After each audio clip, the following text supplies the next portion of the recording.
everyone, welcome back to On Purpose, the #1 health podcast in the world. Thanks to each and every single one of you that come back every week to listen, learn, and grow.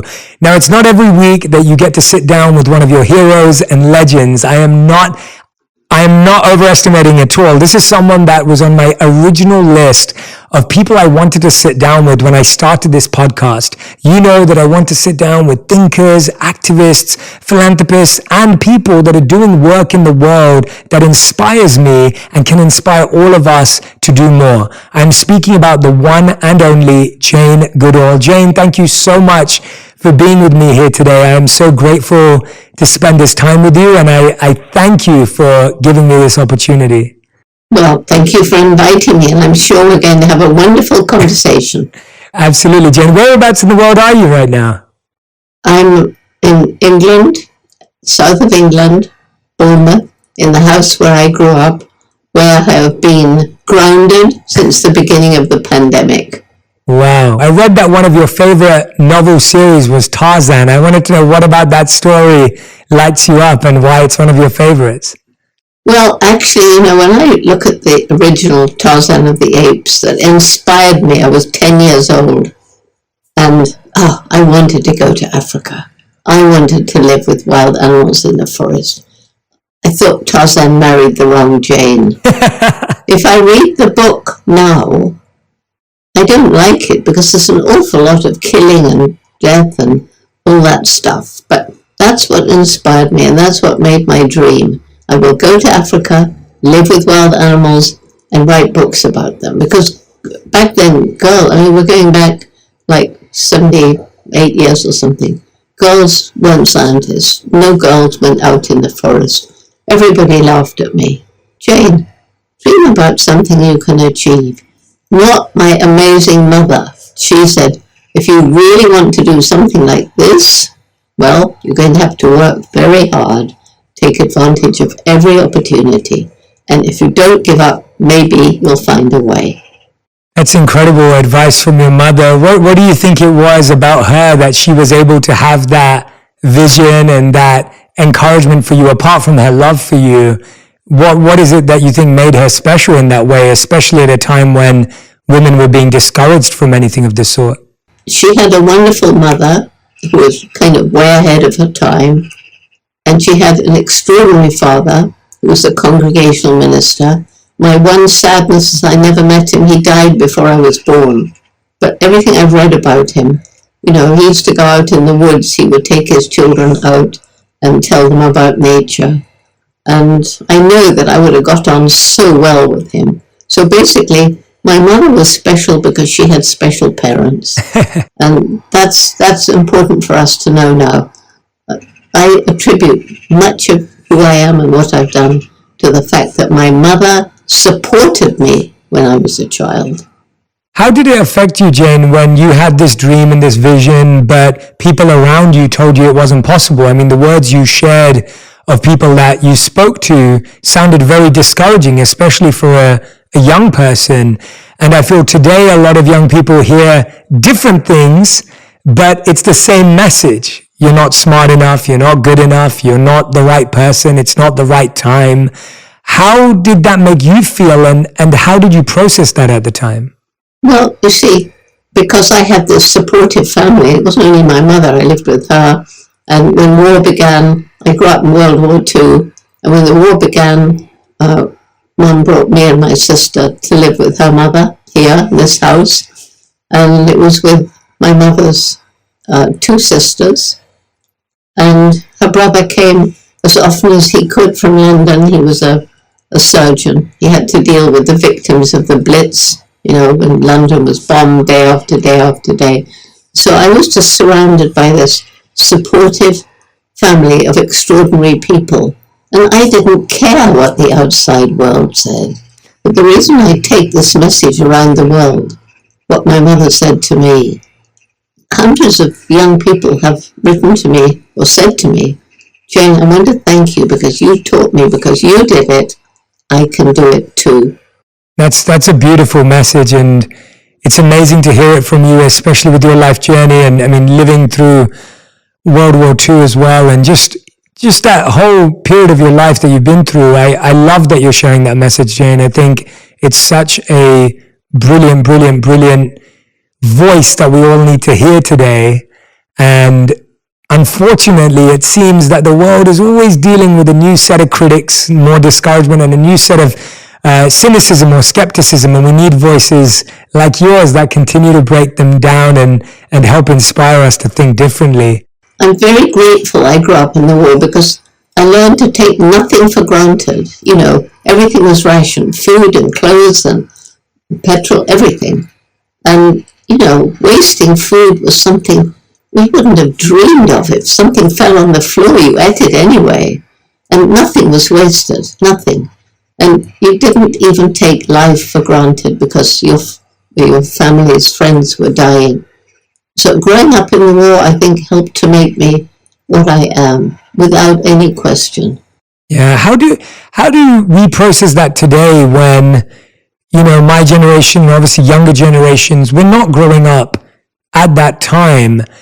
And sometimes people feel guilty. They feel, well, I haven't had that experience, so I don't know how to live with that gratitude or not take things for granted. Or sometimes people feel, well, I've got other problems today. How do you recommend people today process that gift and opportunities that we have today? Well, I think actually we're living through a war right now. I lived through the war with the Nazi Germans. This war is against nature. And I think people need to realize that we're part of the natural world. We're not separate from it. And we shouldn't take nature's bounty for granted. Because in some places, because of this crazy idea that we can have unlimited economic development on a planet with finite natural resources, already in some places they're being used up faster than nature can replenish them. So once young people understand this, they too can learn not to take nature's bounty for granted. Because it won't go on forever unless we develop a different relationship with Mother Nature. I mean, Jane, you've probably seen across the decades the war as you describe it. Has the war got better? Has it got worse? Where have you seen the victims of the war? What have been the greatest losses of this war as you described it? Well, on the plus side, there's a growing awareness. And I think that's been helped by the pandemic, quite honestly, because, people have, there was a brief period of time when industry closed down, there was less traffic, when countries went into shutdown. And you can imagine in some cities where the air was polluted and there was just traffic and cement, they got a little glimpse of how things should be, like looking up and seeing stars bright in the night sky instead of through a haze of pollution or even not at all. And hearing birds, they were always there, but they couldn't hear them because of the traffic. And so it's woken people up to how the world could be and should be. And they won't want to go back to that level of pollution and noise. And so that's a sign of hope that more young people are understanding we need to change this. Somehow, we need to get back to a better relationship with Mother Nature. What are some of the simple and practical things you think that people can do in their own homes, in their own spaces to start that journey? What would you recommend to them if people are saying, I see that, Jane, I do see that, I prefer it when the world isn't polluted, I do see that we are taking nature for granted, but what do I do? What can I do? If I do one thing, how's that going to help? When people have that mentality, how do you respond to that? Well, it's more than just one thing. I don't think there's any one thing. It's a whole plethora of things. Mm-hmm. And the main thing for young people is to help them understand, and adults too, every single day, every single one of us makes some impact on the planet. And unless we're living in dire poverty, which is another subject, then we have a choice as to what sort of impact we make. For example, what do we buy? Ask ourselves, did this production harm the environment? Did it lead to cruelty to animals? Is it cheap because of unfair wages? If so, don't buy it. And then the companies, and it's happening, will gradually realize that consumer pressure is changing the way they operate. And so it's for young people, this program we have for young people, Roots and Shoots, they sit down together in their group and they talk about the things they care about. Some will care about the environment, some will care about the way we treat animals, some will care about what's happening to people. And they choose a project, work out what they can do, roll up their sleeves, get out and take action. But they share what they do because it's all interconnected. I learned that in the rainforest. And so when young people take action like that, they actually see that they're making a difference. They see that, yes, they can make clean water in a stream that was polluted. And then they realize, well, in these other, because we're in 65 countries now, in these other countries, young people are cleaning up streams as well. It's not just us. Other people care too. We're part of a growing community of youth that wants to interact with nature in a new way because of all the harm that our previous generations have inflicted on poor old nature. Can you give me an example, Jane, of a very human or special moment that you've had interacting with nature? I'm sure there's so many that you've had over the years. I'd love for you to just remember one for us where nature felt truly alive to you, where you experienced nature's abundance and connection to us and our interconnectedness. Because I think, like you said, I was very fortunate. I lived as a monk for 3 years in India, and we lived on a sustainable farm that we managed and created and developed.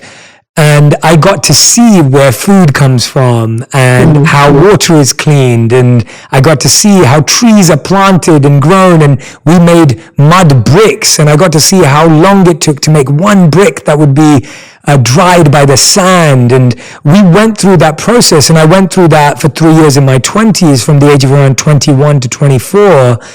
And for me, seeing that firsthand, I started to realize I had no clue where my food came from, where my shelter came from, where my water or my clothes came from growing up in London, where I was born and raised. Yeah. And those experiences made nature feel so close to me and so much a part of me. Could you share one of your, I'm sure you have so many, but if there's one that you could remember, whether it's with an animal, whether it's with a plant, whether it's in a rainforest, wherever it may be. Oh gosh, you're right. I've got so many, so many. But one that I think is worth sharing was with a chimpanzee, my very, very special chimpanzee, David Greybeard. When I got to Gombe, I was 26. Nobody had studied wild chimpanzees, nobody. And the big problem I had, they're very conservative, and they'd take one look at this peculiar white ape and run away. I only had money for 6 months, so, would I be able to get their trust in time? So, fortunately, David Greybeard, for some reason, was less afraid than the others. And, by the way, it was David Greybeard who showed me that chimpanzees can use and make tools, when he showed me fishing for termites with stems and twigs, which previously was thought to be, only humans were able to use and make tools. But leave that aside. He'd just begun to allow me to follow him. And I was following him in the forest, and I lost him. At least I thought I had, because he went through a tangled thicket of thorny vegetation. Easy for him, but for me, I got tangled up with my hair and my sandals and thought I'd lost him. Never mind, I'll see him another day. But when I got through the tangle, there he was, sitting. He was looking back. It honestly looked as though he was waiting for me. I can't imagine he was, but he might have been. So I sat near him, and on the ground was a ripe red palm nut, which chimps love, the fruit of the oil nut palm. So I picked it up and held it out towards him on my hand. and he turned his face away. So I, perhaps cheekily, put my hand a bit closer, and he turned round. He looked directly into my eyes.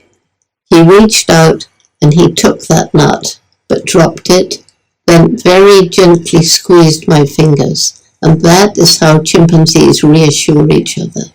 So in that moment, there was a connection between us based on a language of gesture that must have predated human spoken language.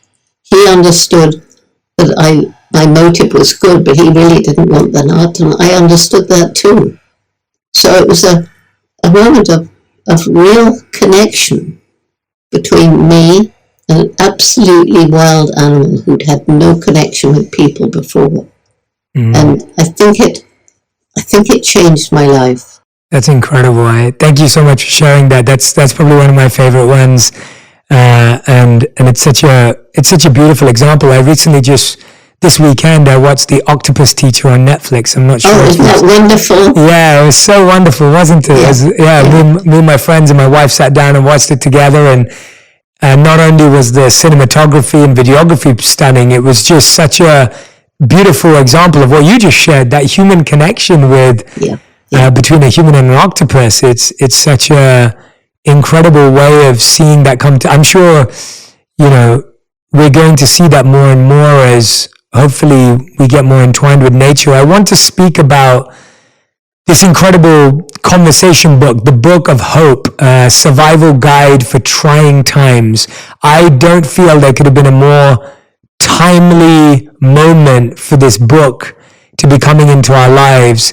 And I would encourage everyone who's listening and watching to go and order a copy of this book, because it's the book we've been waiting for. It's the book we've been hoping for. I think a lot of us have been looking for navigation during this time. We've been looking for direction and guidance and understanding at this time.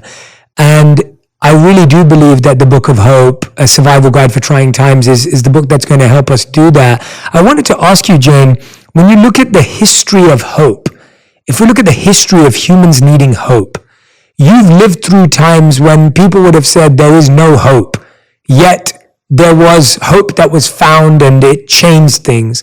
Again, today we hear that rhetoric. There's no hope. Everything's hopeless. Tell us about finding hope historically at difficult times and how hard it was, and then the same now today. Well, I think, I go back to the war again, growing up in the war, because there was a period when Britain stood alone against the might of Nazi Germany, and Britain was not prepared for war, because Chamberlain had wanted to capitulate.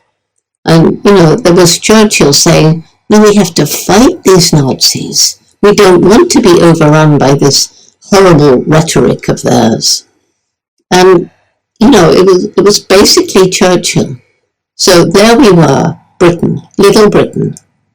And we were so unprepared. I'm living in the south of England. The sea is just there. And it was a landing place, destined, Nazi troops were going to land quite near us. Do you know what our protection was? A bit of scaffolding out in the sea and a bit of barbed wire. That was it. Wow. And, but Churchill was rousing the British people, saying, we will not be overrun. We will never give in. We will fight them on the beaches. We will fight them in the woods.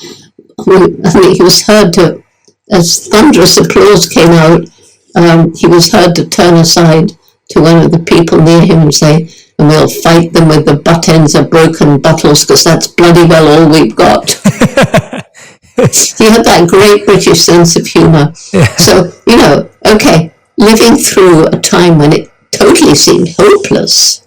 How could we survive? And then we had our Air Force. And again, Churchill saying, never in the history of mankind has so much been owed by so many to so few. Because these young men, they went out and they got killed, but they went on volunteering.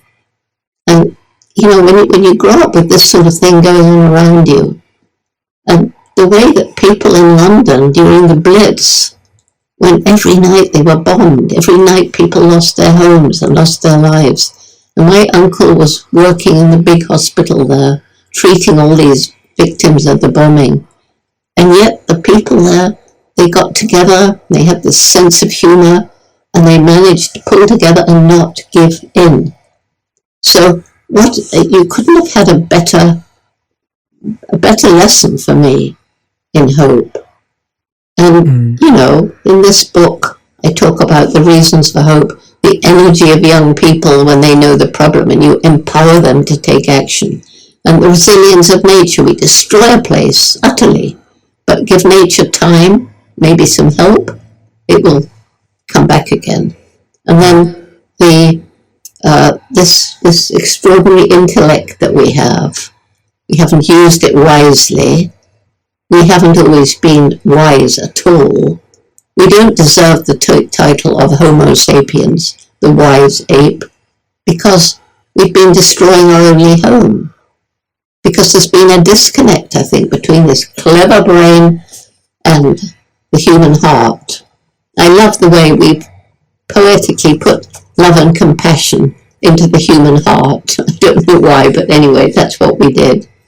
And then finally, this indomitable human spirit that won't give in and so often succeeds. How can you not have hope? Yeah, thank you so much. I can't wait to dive into each of those as we go through the interview. I wanted to ask you, Jen, about, so many people have lost their hope during the pandemic. And the pandemic broke people down. It shattered their resilience. How do you think people will be able to bring back that hope that they lost during the pandemic? How do we do that? How we do it, I think, one of the big problems is that the media gives so much attention to everything negative. And yeah, they have to. We need to know. But if you think during the pandemic of the stories of courage and bravery and self-sacrifice, people losing their lives to treat sick people, this gives you such a feeling of how amazing humans actually are. And that in itself is enough to give people hope. But then when you come to all the people who've lost their jobs, living in poverty, the only way to give them hope is to help them. I mean, if you are living where every day you went out to work and you got just enough money to feed yourself and your family, unfair wages meant you could never save. So those people, it's very hard to see how they'll regain hope unless we help them. On the other hand, there are people in those situations who somehow manage to rise above it. And they just get this thing, I'm not going to give in. I will find a way to make a living. I will do something. Even if it's something menial, just to get me through this, just to enable me to feed my family and share those stories. It is possible. Not easy, but it is possible because of this indomitable human spirit. Absolutely. And how do you really define hope? And what would you say is the difference between hope and belief? I think that's a really important, conversation to have, because I think often we confuse that. So how do you define hope, and what's the difference between hope and belief? Well, hope, some people feel it's very passive. Well, I'm okay. I hope it's going to be okay, and they don't do anything. To me, hope is about action. I hope that I can make a difference, but I won't make a difference unless I take action. That, I think, is, to me, what hope is all about. And the tragedy is that if we lose hope, then we sink into apathy. Because if you don't think your actions are going to make a difference, even a small difference, why bother? Why do anything? Just give up, eat, drink, and be merry, for tomorrow we die, if you're in a position to buy the food and the drink to be merry. But, so that, to me, hope is all about taking action. And faith, I got very, very angry a little while ago with Richard Dawkins, who, I don't know if you know his name, but he's a committed atheist. And he actually spent a lot of money hiring advertisements on the London double-decker red buses, saying if you believe in God, you're stupid, or something like that. Now, if you think of somebody who's a refugee, who's fled either climate change or war, conflict, and sometimes they arrive, and I'm saying now England, but it could be anywhere, and they've lost their family, they've lost everything, but they've got a faith, they believe in God, that God will put things right. And so people talk about blind faith, but blind faith can give you hope because, you believe in God, God's going to make things right. That gives you hope. God will make things right, but still you've got to do your part. And I think the Bible, I grew up as a Christian, but it could be the Quran, it could be anything. But, the Bible is full of messages about hope and taking action and not just sitting back and letting the world roll by you. That's a beautiful description. That's a wonderful way of breaking down the words for us. And I love how you said that hope is full of action and, making a change and trying to be a part of the solution. And you talk about hope as a survival trait, which I thought was really interesting. And I'm also starting to see, Jane, I would love to get your thoughts on this. I also see hope as a habit. I see it as something we have to practice, as something we have to develop, as something that the more you think of it, the more you build it into your routine and life, the more real it becomes, because it's something that has to be practiced and lived on a daily basis. It's not just an idea or something that happens mentally. What would you think about that if you think of hope as a habit as well as a survival trait? Well, I guess you could say it's a habit, but the thing is, once you start all these people who become totally depressed, sometimes even suicidal, because they look around at the problems of the world and my goodness, they're terrible. You cannot not be depressed if you look around at the problems of the world. That's why, the message is, don't think globally, act locally. Act locally first. See that you can make a difference. And when you see that you make a difference, you want to do more. And so taking that first step gives you hope that your actions do make a difference. And then you want to do more. And as you do more, it's like a feedback loop, and you inspire others to join you. And as you see others making a difference, that increases your hope. And so it spirals like that. And that's what's happening with the young people in our Roots and Shoots program, I think. Yeah, I would love to have an experience with the Roots and Shoots program. It sounds so exciting and inspiring. I think it would be wonderful to get to be involved and get to be a part of it, to really see it firsthand. I think there's such a joy that comes from actually being involved and getting your hands dirty at those times and seeing it for yourself. So I'm wondering, Jen, obviously you have such a abundant optimism. You have such a great strength in you and resilience from everything you've been in. I'm wondering, was there ever a time when someone or something, and I loved what you said earlier, that someone made you angry, and I'm thinking, was there ever a time where something that happened in the world or someone or something in nature made you lose hope or being close to losing hope? And I want to know how you got it back, because I feel like a lot of people are on that cusp of they're just about to lose hope and they just need to grab hold of it again. I've experienced deep depression. And, for example, I spent time in a small wooded area quite close to here and heard the birds. I don't know why I was there, but I was. And 2 years later, it was yet another shopping mall. I was angry, but first of all, I was really depressed. I was sad. I sat there and felt like crying. But then that sadness turned to anger. How dare they do that?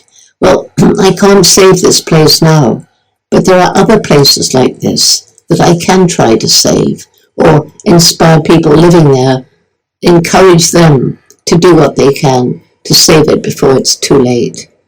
So I don't know, it's the way I'm made. I'm very obstinate. I'm like one of these dolls. You know these dolls with loaded bases, and you knock them over and they jump up. That's how I am. Yeah. I'm like one of those. I don't know what you call them, but I'm like one of those dolls. I will not be pushed down by anyone. I will bounce up. It's just the way I'm made. Yeah, I love that. I think that's beautiful, and I think I do believe that's the only way we can learn to live. We all need to learn to be that way, because it's, as we know, life's going to keep knocking us down and we have to get back up, and we need that resilience. We need that strength. So I love that. The book mentions 4 components for hope and making it sustainable, and it's goals, pathways, confidence, and support. And I wanted to hear about a few of them that you see.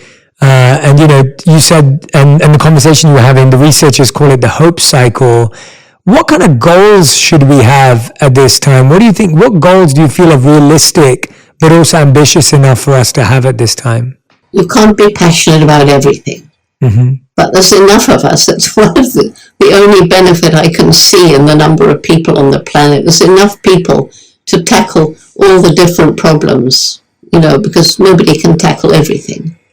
So with our groups of Roots and Shoots, for example, you find every group, there are some kids who are passionate about helping animals, someone to help people, someone to help the environment. And so if you choose something you're really passionate about and you see that you can make a difference, that leads to this whole feedback system of hope. So I don't quite know what else I can say about that. No, that's a beautiful example. No, I love that. I thank you so much for sharing that again. I think that's just a great reminder of recognizing that you don't have to change everything and you can't change everything, but that maybe your passion is going to bring you towards a particular area of impact, or a pain that you see is going to bring you to a particular area of impact. Often it's what inspires us, and sometimes it's what hurts us that makes us want to take action. And so I think that's a beautiful answer, and I just wanted to remind people of that.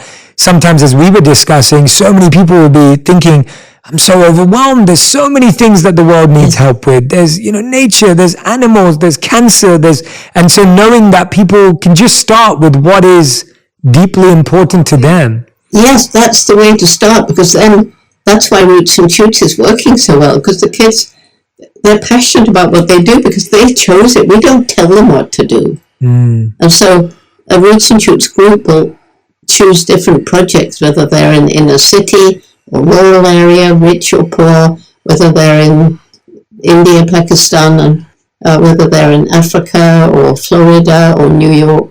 They're going to choose the projects that are important to them where they live. And so I think it's because it's not a top-down but a bottom-up program, that it's spreading around the world.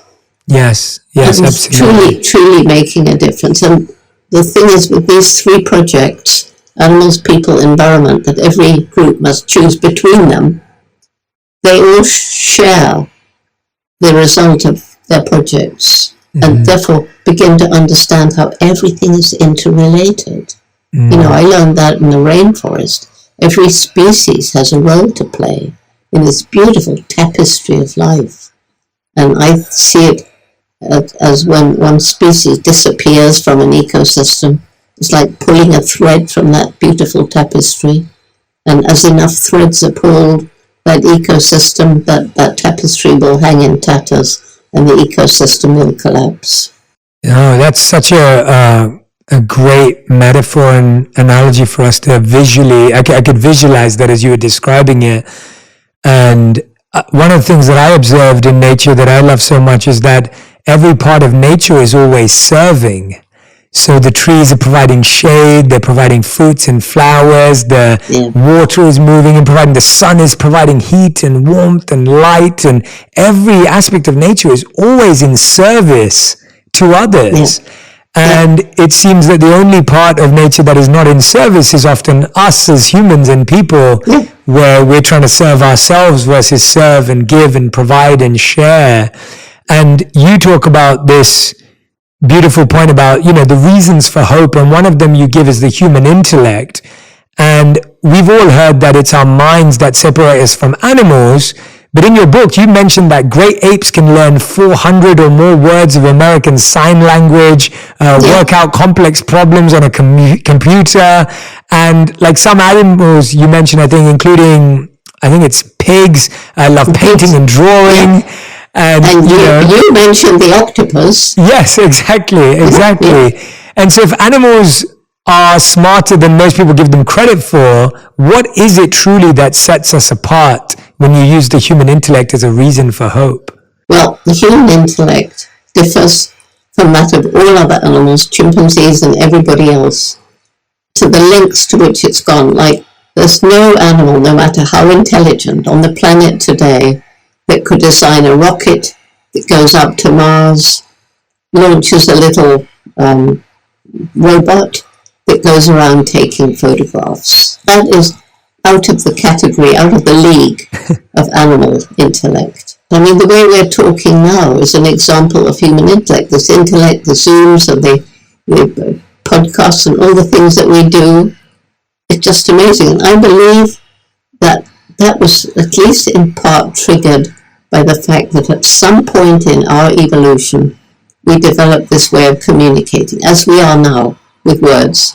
So with words, you and I can send out a message to people and teach them something they never thought of before.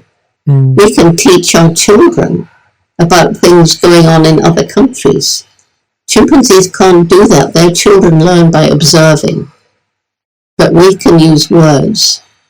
And we can bring people together to have discussions, to try and solve problems. People with different outlooks on life, different jobs, different skills.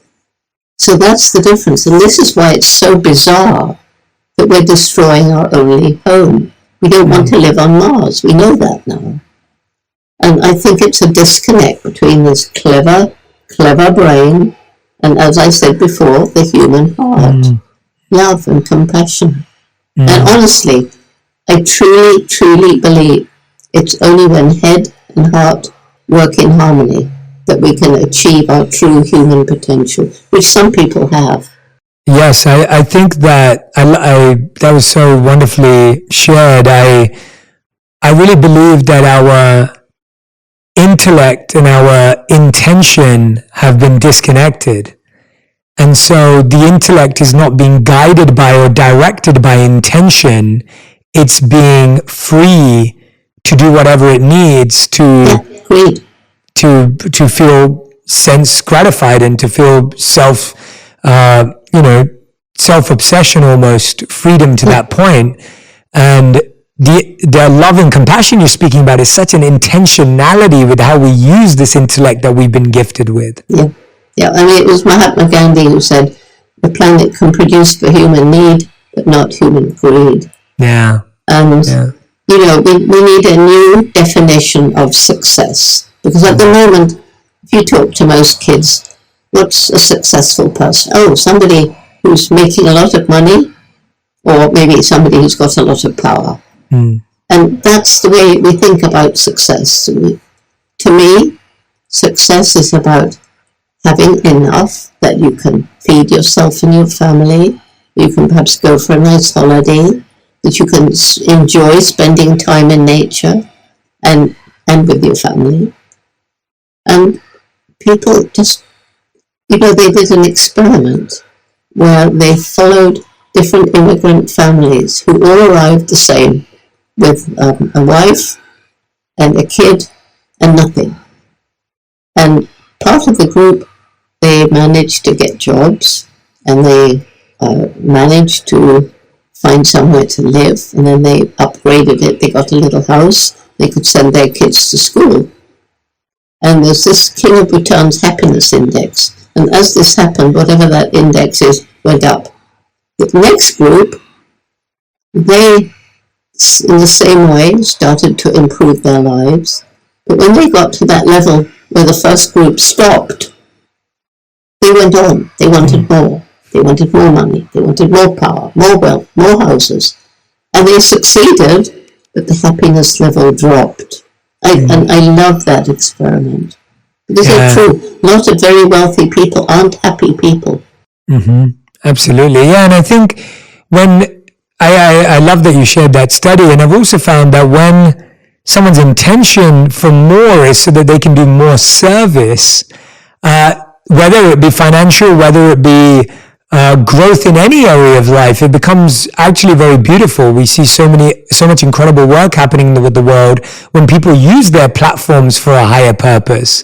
As you've seen, people who have achieved great things and wonderful things, and they're using that power or that influence or that money to have a change in people's lives and for the environment as opposed to themselves only, as you rightly said. And I think about that as something that's so needed as well, to encourage young people to say, hey, if you want to go and be successful and you want to go and do this, do it, but do it in an intentional way, to use it as a way to serve. Do it with that in mind, that you don't want to harm the environment and you want to improve the lives for people and animals. And I think if we could train people to not shy away from success, but like you said, redefine success and use success for something greater than success itself, then that to me feels like a hopeful environment and world to live in. It's quite true. When I'm giving lectures, I always say that we all need money to live. It goes wrong unless we live for money. Unless we live for money in order to help make the world a better place. And then I always make everybody laugh because I pause and I say, like giving some money to the Jane Goodall Institute. That's brilliant. I love that. That is so good. That is such a beautiful statement, though. Could you repeat the full statement for us again? Because it was so perfect and I was taking it in that I want everyone else to hear it. I want everyone else to hear it again. Okay. So I tell people that, we all need money to live. And it tends to go wrong when we live for money. Unless we live for money in order to use that money to make the world better for animals, people, environment, like giving some funds to the Jane Goodall Institute.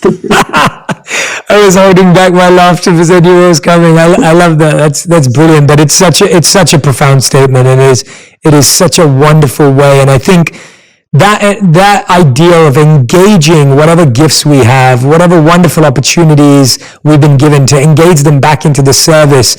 We had this beautiful practice.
Jane, that I think you'd appreciate from what you just said. When we would in India, it's common to bathe in holy rivers, whether it's the Ganges, the Yamuna, the Kaveri, many holy rivers. And whenever we would, as monks, bathe in these rivers, the practice would be that we would first scoop out water into our hands, as much as we could have, and then we would pour it back into the river. And the purpose of this exercise was to show us that whatever we were doing, we were just scooping from the source and giving back to the source. And the idea that any gifts you have, anything that you hold in your life, you want to engage it back into the environment. So we take from the environment, but then we give it back. Yeah. And the amount we take can never be as much as the environment gives to us and offers to us. And it was just always a beautiful ritual that made me remember that you're only here to serve. You're only a steward. You're only a housekeeper. You're not it's not your home. In that sense, it's your home, but it's not you're not the owner. It's your home, but you're not the owner. That's right. And that's why you must feel so sad about the way some of these holy rivers are being polluted and damned. Yeah, absolutely, absolutely. You know, Yeah. it's heartbreaking, isn't it? It is. It's really painful to watch, and I've been trying in my own way with the organizations I work with to try and be a part of that. But yeah, it's becoming very difficult. And like you said, though, we don't lose hope because we may not be able to impact this one place, but there's another place where that's happening. And I love that you said that. I think that's we often get so attached to who we help and how we help. And I think real love and real compassion is I want to help anyone who needs it and everyone who needs it. I'm able to see that even though this is what I see as valuable, if I can't impact that, I can create some value over here. I think that's a beautiful reminder. In case you didn't know, we have just started a Jane Goodall Institute in India, which is registered as an NGO with roots and shoots spreading all over India. Wow. And, you know, hundreds of young people wanting to help in this fight to restore rivers and things like that. I just thought you might like to know that. Yeah, I am. I love hearing that. I think on my next visit there as well, I'd love to experience that. Sounds amazing. The second reason you give for hope now, and I love these reasons, I think they were so powerful, is the resilience of nature. And one in particular, one story really stands out, and I'd love for you to share it with my community today about the survivor tree. If you were happy enough to share that, I think it would be wonderful for them to hear. I happened to be in New York when the suicide bombers flew into the Twin Towers, and it was terrible. It was terrible being there. You know, everything went quiet, and you could only hear police cars and ambulance sirens. And it was, you know, this total devastation, and it was horrible. It was horrible. Well, it turned out that when they were clearing the rubble, it was about 2 weeks after the towers fell, this young woman, actually, she saw the remains of a tree on a truck. And I don't know how she persuaded the truck driver, but anyway, she said, but this tree isn't dead. Oh, he was going to put it on a dumpster and destroy it. So anyway, she managed to get the tree to a botanical garden, and they nurtured. All that was left was one big root and one trunk with one branch. That's all that was left. But they nurtured it, planted it back on the site where the towers fell, and now it's a Callery pear, not a pear tree, but a Callery pear. And in the spring, it's big now. It has these beautiful blossoms. And so I had a group of my young Roots and Shoots people around on International Peace Day. And the tree was shedding its leaves because it was autumn. And so when I looked up into these branches, I looked past this great black fissure.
Which is, you know, where the tree amazingly mended itself.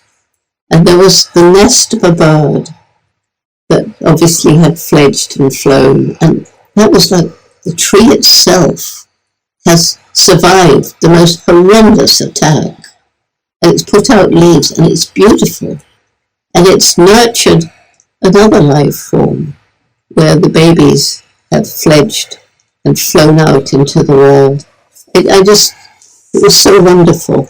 Yeah, absolutely. What a wonderful story. I'm so glad you shared that with us. Thank you. And, to hear about such devastation, you could never imagine that something could recover from that, but it did, with some nurturing, with some love, with some attention. And the third and fourth reason you share with us, which we've spoken about a lot today, and I would love for everyone to get the book to read more about 1 and 2, but 3 and 4 as well.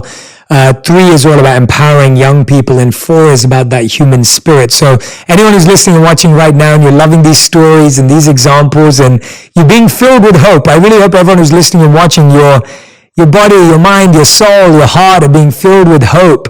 And I promise you, if you read this book, you will immerse yourself in hope. And I think hope needs to be an immersion. It needs to be a absorption in hope for us to really feel its benefits. Just like this tree receives such care and attention, you need that care and attention. And we need to give that care and attention to ourselves. In the last part of the book, you talk about becoming a messenger of hope. And I think often when we become messengers of hope, people can say, stop being so positive, and, you're just always trying to find the silver lining. And there can be a lot of skepticism and cynicism around hope, unfortunately, because we've created a world that amplifies negativity, as you said earlier, with what we see on TV and the news.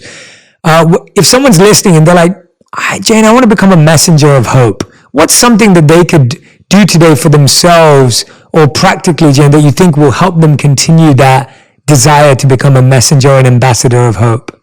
The first thing is to really think in your mind, what do I really care about? Okay, I really care about the way stray dogs are treated. Some countries, stones are thrown at them. I want to help. What can I do? And then you find that you can volunteer in a shelter, or you can adopt a little puppy or something like that. And that first step gives you a feeling of what it's like to be hopeful, because you've made a difference. It's going to be different for everybody. And all you need to be a messenger of hope is to feel hopeful and to be able to tell stories. It's no good talking statistics and all that kind of stuff, because nobody remembers. but stories, like the ones that you asked me to share, people, even if they get the details wrong, they remember the message.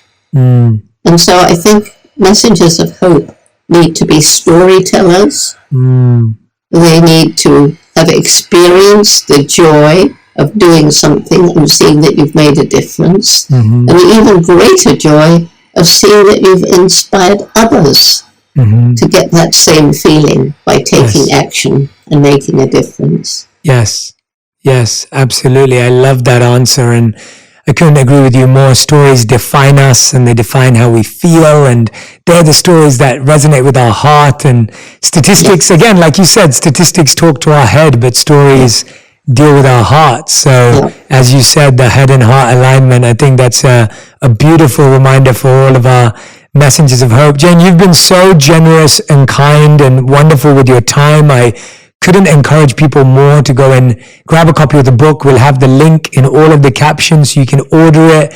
If today's conversation has touched you, I promise you the conversation in the book will truly help you, and it will help you become a hopeful messenger and help you with your children and make them hopeful messengers and people around you in the world. And we need more hope in the world. It's the thing that we need most of right now.